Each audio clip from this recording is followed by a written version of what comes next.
ایک خواب جو حضرت علی رضی اللہ عنہ نے دیکھا تھا.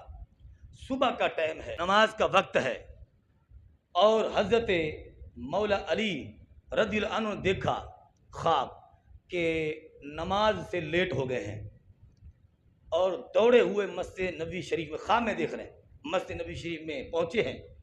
وہاں حضور مصلی پر جلوہ گر ہیں، اور فرمایا کہ اے علی جلدی کریں، نماز کا وقت جا رہا ہے، نماز پڑھیں. تو آپ نے جلدی نماز ادا کی. نماز ادا کرنے کے بعد حضور کی بارگاہ میں جاتے ہیں، دیکھتے ہیں تو سامنے کھجوروں کا ایک ٹوکرا پڑا ہوا ہے.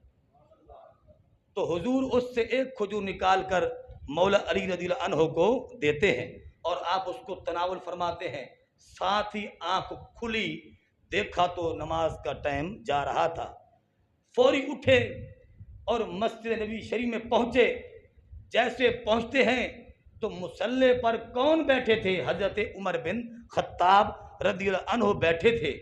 اور حضرت مولا علی شیر خدا رضی اللہ جیسے ہی پہنچتے ہیں تو آپ انہیں یہ فرماتے ہیں کہ اے علی رضی اللہ عنہ جلدی کریں، نماز کا وقت جا رہا ہے، نماز جلدی ادا فرما لیں.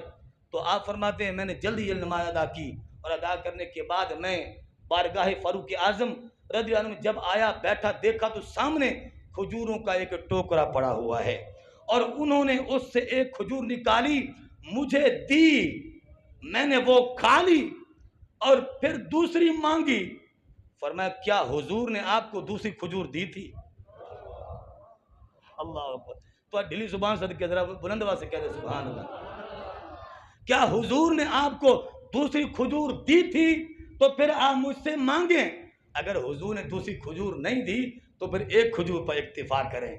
تو یہ آپ کی کرامت اور آپ کی عظمت اور شان.